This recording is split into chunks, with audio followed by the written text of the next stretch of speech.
I physically, literally cannot break up with my girlfriend. On Sunday night, I ended things with Marcia.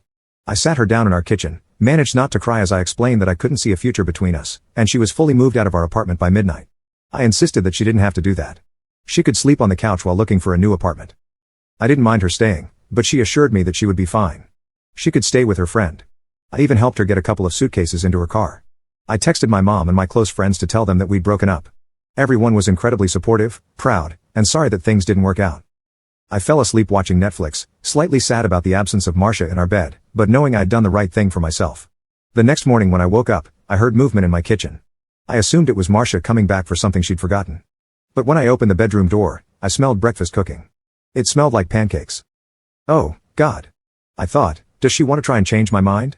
As I made my way to our table, I noticed Marcia had moved back into the apartment.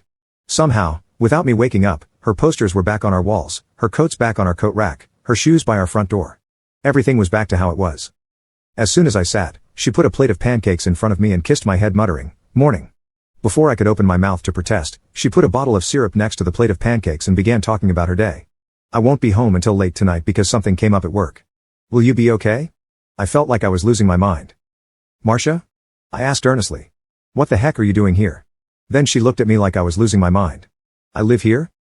I decided not to say anything else, sitting with my confusion until she was out the door. Then I began to scroll through my phone, looking for the texts I'd sent everyone last night about the breakup. They were gone. The last time I had texted anyone was, apparently, at 5 p.m. the day before, when I texted my mother about a television show we both like. I didn't really know what to do after that.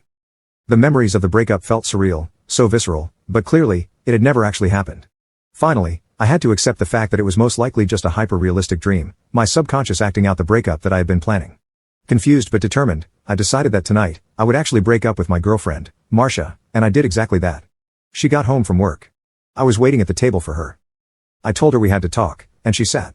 Much like the dream, she was sad but very understanding and began to pack up her stuff. Once again, I helped and carried some bags over to her car. She was out by midnight. I texted my close circle. I was in bed by 1.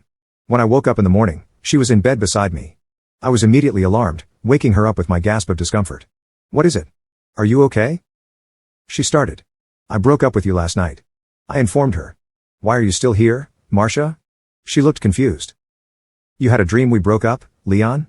I paused. I couldn't really say. It wasn't a dream with any certainty. I checked my phone, once again finding the text of the previous night gone. I laid in bed uneasy, claiming not to feel well.